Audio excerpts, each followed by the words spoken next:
오늘 여러분들과 함께 나눌 말씀의 제목은 나의 모퉁이 돌입니다. 시작하면서 한 책 이야기를 하려고 하는데요. 다산 선생 지식 경영법이라고 하는 책입니다. 한양대학교 국문학과 교수인 정민 교수님이 쓴 책인데요.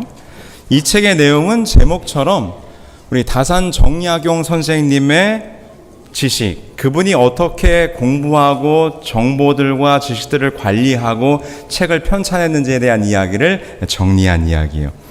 우리 여러분 정약용은 다 이름 들어보셔서 아시죠? 이 다산 선생이 18년간 강진이라는 곳에서 유배 생활을 할 때 그가 그냥 유배만 한 것이 아니라 거기서 18년 동안 수백 권의 책을 저술을 해요. 대표적으로 여러분들이 잘 아는 책이 무슨 책이 있을까요? 정약용의 목민심서. 이것은 이제 행정 지침을, 그러니까 쉽게 말하면 행정 관리를 어떻게 하면 좋을지에 대한 그런 내용을 담은 거예요. 그 다음에 형법에 대해서 지은 책은 흠흠심서 이런 책도 쓰고요. 여기에서 머무르는 게 아니라 귀양살이를 하는데 그 동네 아이들이 약이 없어서 많이 죽어가는 거예요. 그래서 어떻게 이 아이들을 살릴 수 있을까? 그래가지고 시골 사람들이 쉽게 처방할 수 있는 방법을 적어 놓은 책, 촌병 흑치 이런 책도 쓰고요. 그 다음에 천연두에 관련된 항목만 출연해서 마과 회통이라고 하는 책도 씁니다. 하여튼 이분은요, 정치, 경제, 사회, 의학, 지리학, 역사, 그 분야가 아주 굉장히 폭넓고 그 분야마다 아주 깊이 있는 소양을 가지고 책들을 편찬해요. 그래서 정민 교수님이 어떻게 이 다산 정약용 선생이 그렇게 해박하고 다박한 지식을 공부하고 또 편찬하고 책으로 만들 수 있었을까? 이것을 연구해서 낸 책이 바로 이 책입니다. 그래서 이 책은 총 10챕터로 되어 있는데 각 챕터마다 어떻게 이 정약용 선생이 공부를 했는지에 대한 원칙이 기록되어 있어요. 그 중에 한 챕터 속에 소개되어 있는 이야기로 오늘 설교를 시작하려고 합니다. 그 제목은 이거예요. 축기 견초법이라. 기초를 확립하고 바탕을 다져라. 뭘 하기 위해서요? 공부를 하기 위해서는 그 기초부터 든든히 다지란 말이에요. 여기 보면 아주 재미있는 이야기가 하나 소개됩니다.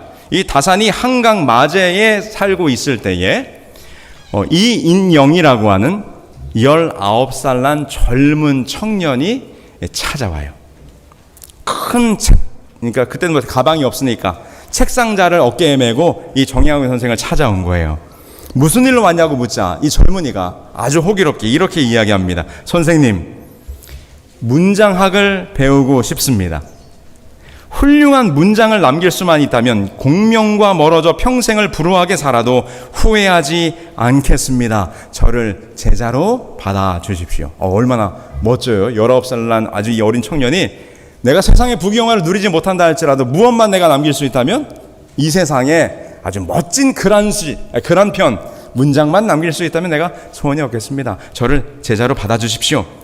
그 책에 보니까 이 정약용의 그 젊은이를 보니 눈빛이 반짝반짝하고 그 말하는 것을 보니 뱃속에 든 지식이 호리병에서 흘러나오듯이 아주 똑똑한 젊은이로 보이더라. 이렇게 기록되어 있습니다. 근데 이제 그 다산이 그 이인영이라는 청년에게 이렇게 조언해요. 뭐라고 조언하는가 하면 그 말이 참 멋있어서 제가 좀 소개합니다. 이렇게 말해요. 문장이란 무슨 물건일까? 학식은 안으로 쌓이고 문장은 겉으로 펴는 것일세.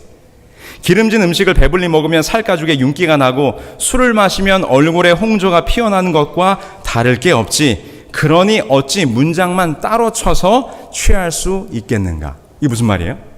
문장이라고 하는 것은 말이나 글로 표현되는 거잖아요. 근데 겉으로 표현되려면 그 안이 어떻게 채워져야 하는가가 중요하다는 거죠.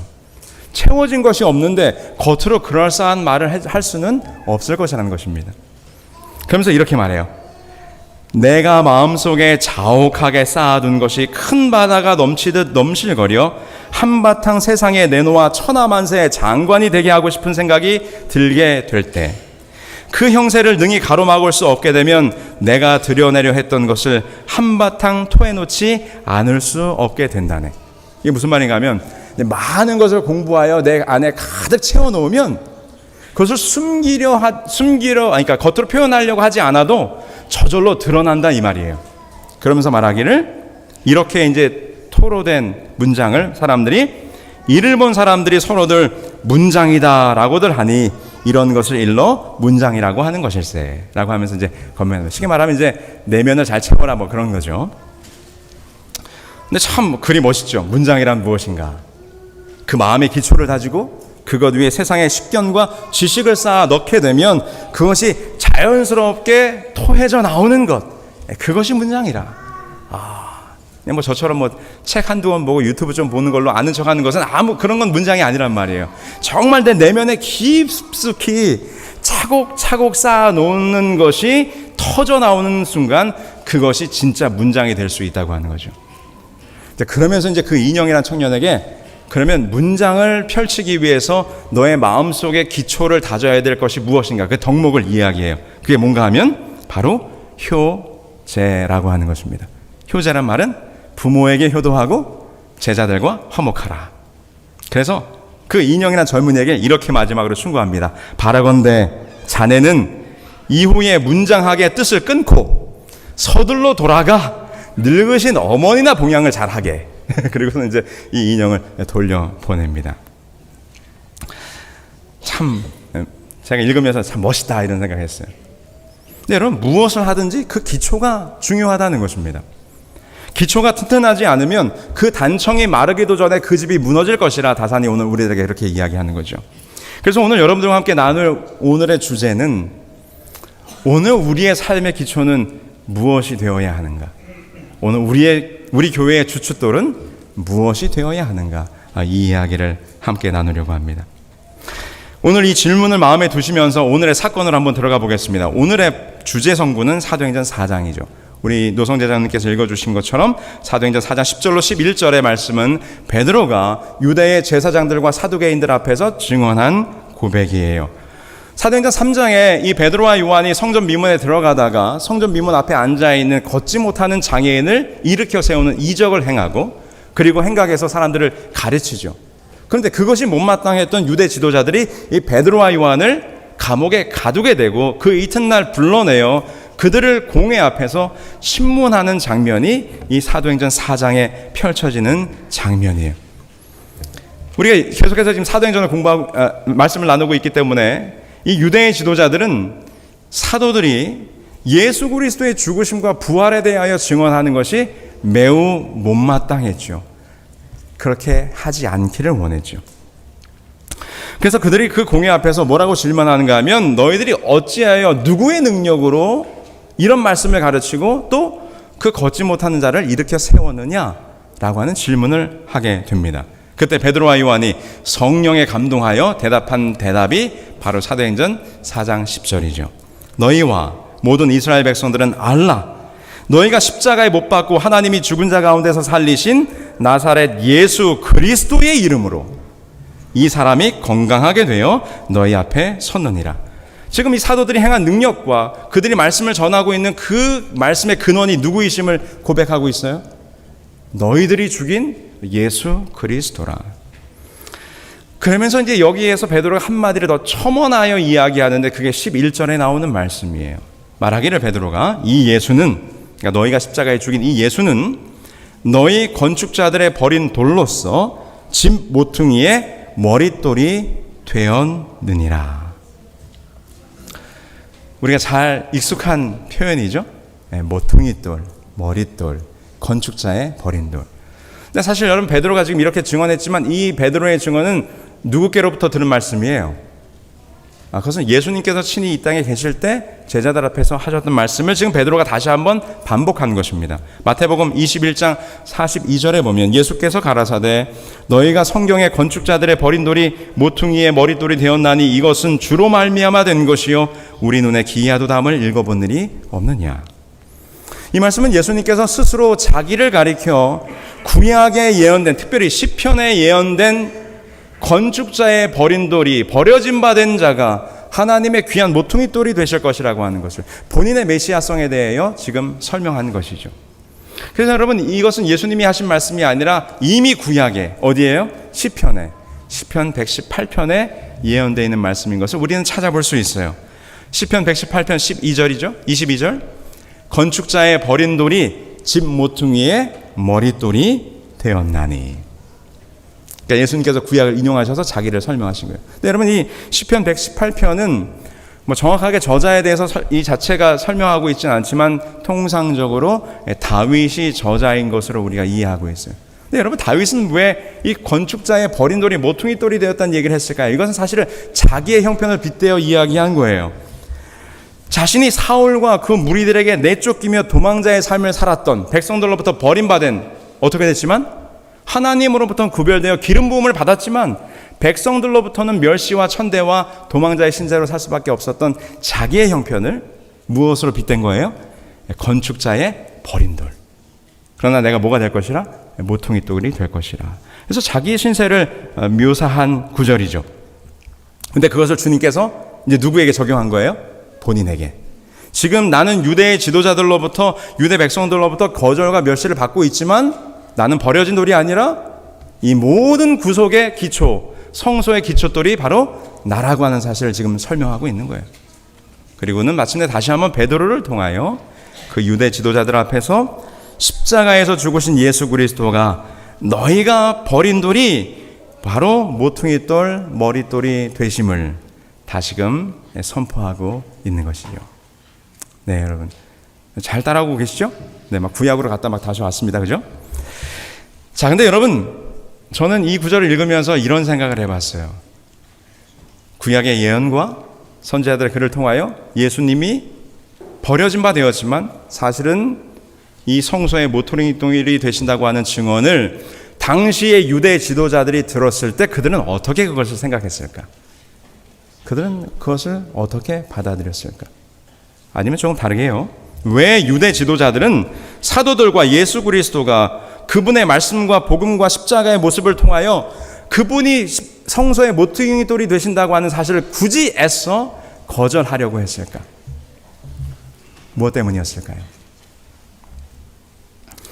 그것은 그들이 수세기를 걸쳐 지키고 믿어왔던 그들의 신앙의 중심인 성소 신앙이 위협받는다고 생각했기 때문입니다. 이게 무슨 말인가 하면 여러분, 스데반이 순교할 때 그가 했던 설교와 그때 당시 유대인들의 반응을 보면 우리가 알 수 있어요. 스데반 집사님이 유대 공회 앞에서 예수 그리스도가 메시아이심을 어떻게 증거합니까? 어떻게 증명합니까? 논리적으로 유대의 역사를 다 훑으면서 예수 그리스도가 바로 예언된 메시아임을 증거하죠. 근데 그 말씀 가운데 스데반이 무엇을 언급하는가 하면 성소를 언급해요. 여기 이렇게 기록됩니다. 사도행전 7장 46절 49절에 다윗이 하나님 앞에서 은혜를 받아 야곱의 집을 위하여 하나님의 처소를 준비케 하여 달라 하더니 솔로몬이 그를 위하여 집을 지었느니라. 그죠? 그 세워진 성소죠. 솔로몬 성전. 그러나 지극히 높으신 이는 손으로 지은 곳에 계시지 아니하시나니 선지자들이 말한 바 주께서 가라사대 하늘은 나의 보좌요 땅은 나의 발등상이니 너희가 나를 위하여 무슨 집을 짓겠으며 나의 안식할 처소가 어디뇨. 지금 스데반이 그 유대 지도자들을 향해서 뭐라고 이야기하고 있어요? 사도행전 7장 44절부터 이하에 보면 모세가 지은 광야의 성소로부터 이 솔로몬 성소까지 이 성소의 역사를 이야기해요. 근데 여기서 뭐라고 얘기해요? 너희가 지은 그 성소, 손으로 지은 성소 안에 누가 계시지 아니하느니라? 하나님이 더 이상 그곳에 계시지 아니하느니라. 하나님은 너희가 지은 손으로 지은 성소에 계시는 분이 아니라 이렇게 이야기하는 것입니다. 그래서 바로 이 다음 구절이 뭐가 나오는가 하면 바로 의인이신, 너희를 구원하기 위하여 오신 의인이신 예수 그리스도를 이야기하는 것입니다. 연결지어서. 네, 여러분, 지금 스데반이 증거한 바로 그 성소 속에 계시는 예수 그리스도, 그 의인 되신 예수님께서 이 땅에 오셔서 그분이 친히 이 유대 지도자들 앞에서 뭐라고 증언하셨습니까? 저 46년 동안 지은 성전, 그것이 참 성전이 아니라 무엇이 참 성전이라? 내가 성전이라. 내가 이 성전을 무너뜨리라. 내가 사흘 만에 이것을 다시 일으키리라. 예수님께서 말씀하셨죠. 그리고는 마침내 지금 베드로가 다시 한번 그 유대 지도자들 앞에서 너희들이 죽인 예수가 이 성소요, 참 성소요, 그 모퉁이 돌이라는 것을 증언하는 거예요. 그러면 지금 스데반이 그 공회 앞에서 다시금 너희들이 지은 손으로 지은 성소에는 하나님이 계시지 아니하고 예수 그리스도가 참 성소임을 증언하고 있는 것입니다. 그래서 여러분, 이 말이 당시의 제사장들, 제사장들은 뭐 하는 사람들이에요? 성소에서 봉사하는 사람들이잖아요. 그래서 제사장들은 그 말을 받아들일 수가 없어요. 그들이 목숨처럼 생각하고 그들이 하나님이 계신 곳으로 생각하여 법궤를 모시고 그들이 성소를 봉사하는 그 성소인 장소, 그곳에 하나님이 계신다고 믿어왔는데 지금 그곳에 하나님이 없다고 이야기하는 것입니다. 그리고 그 손으로 지은 성소가 참 성소가 아니요, 누가 참 성소라? 예수가 참 성소라. 그분이 성소의 모퉁이 돌이라. 근데 그분을 누가 죽였어요? 자기들이 죽였잖아요. 그래서 이 유대 제사장들과 지도자들은 이것은 받아들이기 어려운 말이에요. 왜냐하면 그들의 믿음과 신념의 기초요, 성소를 통하여 수세기 동안 걸쳐 내려온 역사와 전통이 다 무너지는 것이라고 그들이 생각했기 때문입니다. 그들은 이렇게 생각했겠죠. 이 땅의 성소가 거룩한 곳이 아니라 하늘의 성소, 주께서 계시는 성소가 참 성소요, 그곳이 거룩한 곳이라고? 예수님이 성소요, 그분이 성소의 모퉁이 돌이 되신다고? 그들이 생각하기에 이것은 말도 안 되는 소리예요. 그래서 여러분, 사도행적에 보면 이 사도 스데반이 이 이야기를 한 다음에 즉시로 어떤 일이 벌어졌는가 하면 백성들이 소동했다 그랬어요. 왜냐하면 그들이 이제껏 한 번도 들어보지 못한 이야기거든요. 그들은 항상 하나님이 어디 계신다 믿었어요? 성소에 계신다 믿었어요. 근데 지금 스데반이 성도에 하나님이 없다고 이야기하자 백성들이 소동했고, 여기 사도행전에 보면 구약의 예언들과 성소를 그리스도와 연결하는 소리에 제사장들은 공포에 질린 채 그들의 예복을 찢었다라고 이야기했습니다. 그러니까 여러분, 예수 그리스도를 성소의 모퉁이돌로 인정한다는 얘기는 그들이 믿어왔던 성소 신앙이 다 무너지는 것이고 그것을 부정하는 것이라고 생각했기 때문에 그들이 예복을 찢은 거예요.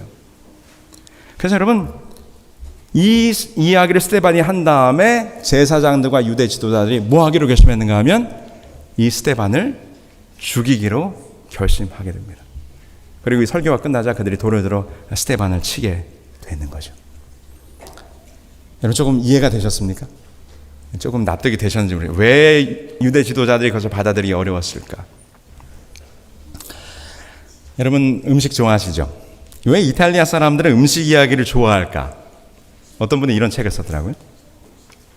근데 세계 3대 음식이라고 하면 흔히 프랑스, 중국, 터키를 꼽는데 사실은 음식의 진심인 나라는 이탈리아예요. 이 이탈리아라는 나라를 상징하는 세 가지 낱말이 있다 그래요. 그게 바로 여기 나온 거예요. 예, 아마레, 깐타레, 만자레. 사랑하다, 노래하다, 먹다. 그러니까 이탈리아 사람들이 어떤 사람인가를 표현하는 세 단어가 사랑하다, 노래하다, 먹다. 그러니까 이탈리아 사람들은 어떤 사람이다라고 하는 걸 표현하는 말 가운데 무슨 말이 포함되어 있어요? 먹는다란 말이 포함되어 있을 만큼 이탈리아 사람들은 먹는 거에 아주 진심인 사람들이에요. 뭐 옛날에 이 로마의 미식가들은요, 물고기를 잡아오면 이 물고기가 강 상류에서 잡힌 물고기인지 하류에서 잡힌 물고기인지를 그들의 예민한 미각으로 알아낼 수 있을 만큼 음식의 조예가 깊었다 그래요. 그리고 재밌는 거는요, 이 저자가 말하기를 왜 이탈리아 사람들은 모이면 반드시 끝날 때 항상 먹는 이야기로 끝나는지 모르겠다. 마치 한국 남자들이 모이면 항상 끝날 때 무슨 이야기로 끝나요? 군대 얘기로 끝나는 것처럼 이탈리아 사람들은 항상 먹는 얘기로 끝난대요. 버섯을 어떻게 하면 심오하게 그 향이 올라오면, 이런 남자들이 이런 얘기를 한다는 거예요. 그래서 이 저자가 참 신기한 일이라. 네.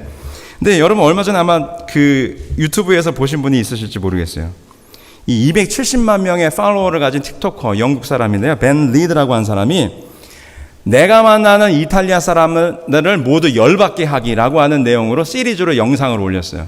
근데 어떻게 하면 이탈리아 사람들을 열받게 할 수 있는가? 이렇게 하면 돼요. 여러분들 한번 해보세요. 어떻게 하는가 하면 식당에 가서 파스타를 시켰습니다. 파스타가 나왔는데 파스타를 먹잖아요. 근데 파스타를 딱 떠가지고는 가위로 면을 딱 잘라요. 근데 그 영상 속에요, 진짜 그 종업원이 기겁을 해가지고 놀래요. 그래서 찾아서 뭐라 그러는가 하면 한 번만 더 파스타 면을 가위로 잘라 먹으면 여기서 쫓아낸다고 엄포를 놔요. 이탈리아 사람들에게 파스타 면을 자른다는 것은 아주 굉장한 모욕이에요. 또 어떤 건가 하면 피자집 가서 피자 위에 케찹 뿌려 먹기. 피자, 마리가리타 피자를 딱 시켜가지고는 케찹을 자기가 가져왔어요. 그 식당에 케찹이 없으니까 케찹을 꺼내가지고 그 위에 쫙 뿌립니다. 근데 이번에는 사장이 직접 출동해가지고 너 뭐 하는 짓이냐고, 그래서 케찹통을 집어 던져버려요. 그리고 이 사람을 쫓아냅니다. 와, 어떻게 이 이탈리아 사람들이 음식의 진심인가를 보여주는 그런 영상이죠. 근데 뭐 우리도 그 종종 그 찐 감자를 어디다 찍어 먹어야 되는가에 대한 논쟁으로 우리가 다투기도 하잖아요. 네, 뭐 소금에 찍어 드시는 분, 네, 설탕, 네, 고추장. 근데 우리가 이것 갖다 또 다투기도 합니다. 근데 여러분, 제가 이제 무슨 생각을 했는가 하면, 자기들이 지켜왔다고 하는 전통이라는 게 이렇게 무섭구나. 이 이탈리아 사람들에게 피자 위에 그 케첩을 뿌리 파인애플 집어넣는 건 정말 이건 모멸감을 느낀다고 그래요. 그들이 이야기해요. 그러니까 그들이 먹어왔던 음식에 대한 전통이 부정당할 때 그들이 어떻게 반응하는지를 보여준 영상이에요. 여러분, 하다못해 그들이 먹어왔던 음식의 전통마저도 부정당할 때 이것이 이렇게 반응이 이렇게 나오는데, 유대 지도자들은 그들의 평생의 신앙의 근간인 성소, 그 성소의 모퉁이돌이 자기들이 죽인 예수가 그 모퉁이돌이라는 얘기를 받아들일 수 있었겠는가? 어려웠을 거예요. 부정하고 싶었을 거예요. 그래서 그들은 끝까지 그들이 죽인 예수가 이 성소의 모든 표상의 원형이신 그 예수님이심에도 불구하고 그 예수를 거절하고 있는 모습을 보게 되는 것입니다. 근데 제가 이제 이 장면을 읽으면서 이런 생각이 들었어요. 그들의 잘못된 믿음과 신앙의 기초가 흔들리게 되었다면 그들도 좀 고집을 꺾고 흔들려 줬으면 좀 어땠을까? 여러분, 예수 그리스도의 모습과 그분이 오셔서 했던 모든 행적과 그리고 죽으시고 다시 부활하신 모든 모습을 볼 때 예수 그리스도가 성소의 원형이 되심을 다 알잖아요. 베드로와 스데반의 설교를 통해서 그들이 깨달음을 얻잖아요.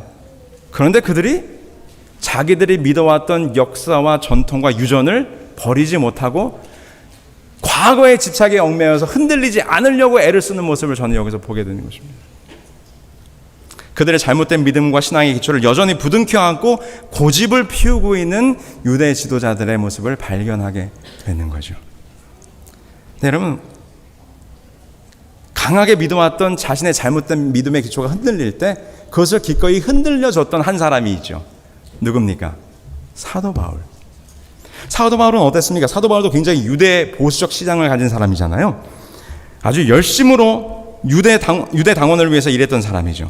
스데반의 순교의 현장에서 스데반을 돌로 치는 일에 앞장섰던 사람이 사울이고, 그리고 그는 모든 기독교인들을 다 잡아 죽이기 위해서 허락을 받고 지금 다메섹으로 가던 사람이었잖아요. 그런데 다메섹 도상에서 누구를 만납니까? 부활하신 예수 그리스도를 만난 후에 그의 옛된 신앙의 기초에 큰 도전을 받고 흔들리게 됩니다. 근데 사도 바울은 어땠어요?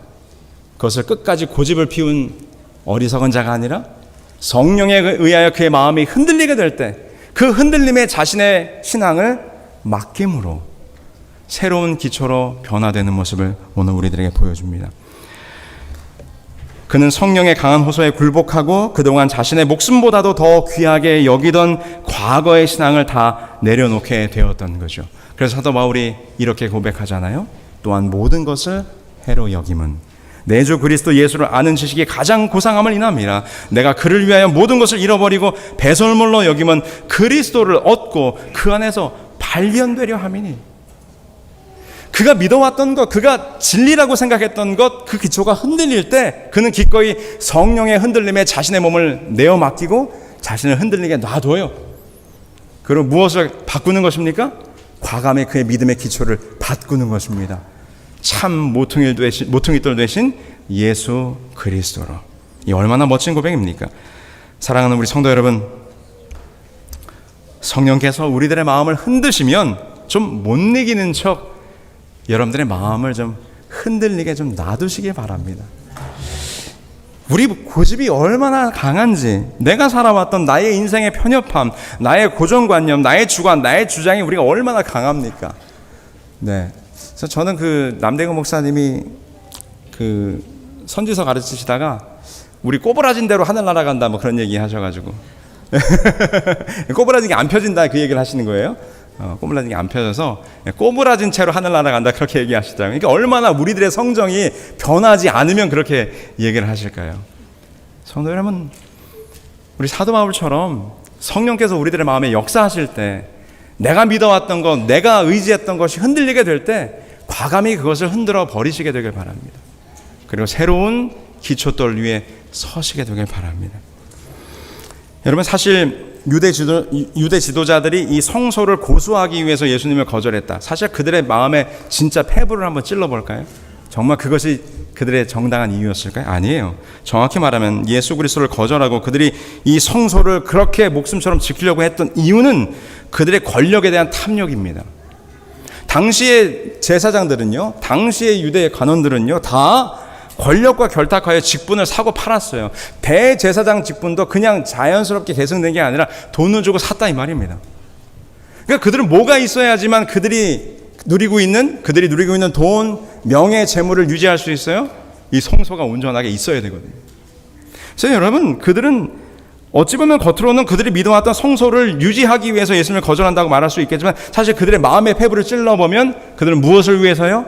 자신의 명예를 위해서, 자신의 재물을 위해서, 부귀영화를 위해서 기꺼이 예수 그리스도를 쳐낸 것입니다. 그분이 성소의 모퉁이 돌이 되는 것을 받아들일 수가 없었던 거예요. 우리도 때때로 얼마나 많이 이런 위선적인 신앙을 할 때가 있습니까? 겉으로는 신앙의 원칙에 대해서 이야기하는 것 같지만 사실 그 내면으로는 개인적인 감정과 개인적인 마음들이 우리들에게 있을 수 있어요. 여러분, 이 유대 지도자들의 삶의 기준이 되었던 것들은 그들의 모퉁이돌은 세상의 정욕과 욕심이었습니다. 그래서 그들은 참 모퉁이돌 되신 예수 그리스도를 그 자리에 모실 수가 없었던 것이죠. 우리 사랑하는 성도 여러분, 우리들의 삶의 기초는 무엇이 되어야 합니까? 무엇이 우리의 신앙과 인생의 주춧돌이 되어야 합니까? 네, 오직 그리스도, 그분만이 여러분들의 모든 삶의 기초가 되기를 간절히 소망합니다. 마지막으로 이 고백을 했던 베드로의 이야기를 좀 잠깐 하고 마칠게요. 여러분, 이 베드로가 지금 예수 그리스도가 그 유대 지도자들 앞에서 너희들이 버린 그 건축자의 버린 돌 예수 그리스도가 모퉁이돌이 됨을 지금 증언했잖아요. 근데 여러분, 베드로가 이 증언을 고백할 때 그 자리에 있던 사람들이 누굽니까? 여러분, 아주 흥미로워요. 그 자리에 누가 있었는가 하면 대제사장 안나스와 가야바와 그 다음에 여러 이 제사장의 문중들이 함께 했다 그랬어요. 근데 여러분, 이거 무슨 장면 떠오르십니까? 베드로가 예수 그리스도가 나는 모른다라고 예수님을 저주하여 도망갔던 바로 그 자리에 누가 있었는가 하면 안나스와 가야바가 있었어요. 그러니까 지금 베드로는 예수님을 거절했던 그 같은 자리, 같은 장소, 같은 사람들 앞에서 다시금 그의 신앙과 믿음을 시험받는 중이었어요. 일전에는 그 안나스와 가야바 앞에서 나는 저 예수를 모르고 하고 저주하면서 도망갔죠. 이제 다시금 베드로에게 무슨 기회가 주어진 거예요? 예수 그리스도를 개인의 구주로 고백할 수 있는 기회가 주어진 거예요. 그래서 사도행전에 보면 이제 그는 자신의 비겁함을 속죄할 기회를 얻었다라고 이렇게 설명하더라고요. 자, 그때 이제 일전에는 베드로가 예수님을 거절하고 부정하고 도망갔지만 이제 두 번째 찾아온 기회 속에서 베드로는 뭐라고 지금 이야기합니까? 이전에 베드로와는 달라진 모습을 보게 돼요. 같은 장소, 같은 사람들 앞에 같은 상황 속에 서 있게 될 때 베드로는 이전과는 전혀 다른 모습으로 등장합니다. 사도행전에서 이렇게 이야기했어요. 그리스도를 부인했던 충동적이고 자신만만하던 베드로는 신문받기 위해 사내들인 앞에 선 베드로와는 크게 달랐다. 범죄 이후 그는 괘씸하였다. 그는 더 이상 교만하거나 뽐내지 않았고 그 대신 겸손했다. 자신을 신뢰하지 않았으며 베드로는 성령으로 충만하였으며 이 능력에 의지하여 한때 그가 부인했던 그 이름을 영화롭게 함으로 그의 반역의 흔적을 제거하려고 결심하였다. 베드로도 알았어요. 이것이 자기에게 온 두 번째 찬스인 것을. 내가 이제는 뭐하리라? 예수 그리스도가 산 모퉁이 돌이 되시며 나의 구원의 기초임을 내가 증언하리라 결심했다는 거예요. 왜냐하면 그가 이제는 변화되었기 때문에. 그래서 그는 담대했고 용감했어요. 이전에는 다 예수님을 버릴지라도 나는 버리지 않겠습니다 라고 하는 우쭐대는 근거 없는 자신감, 이런 거 다 내려놨어요. 자신의 개인적인 욕심 다 내려놨어요. 오직 누구의 말씀에? 성령의 감동에 순종하기로 결심했다는 것입니다. 그래서 베드로가 이렇게 말하는 거죠. 진정한 모퉁이요 참 주출도 되신 반석이 바로 예수 그리스도임을 증거하게 되는 것입니다. 무엇이 달라졌습니까? 베드로가 어떻게 이렇게 용감하게 그 유대 지도자들 앞에서 예수 그리스도가 산 모퉁이 돌이 되심을 증거할 수 있었습니까? 바로 베드로가 이제 반석 되신 예수 그리스도 위에 든든히 서는 자가 되었기 때문입니다. 흔들림 없는 자가 되었기 때문이죠.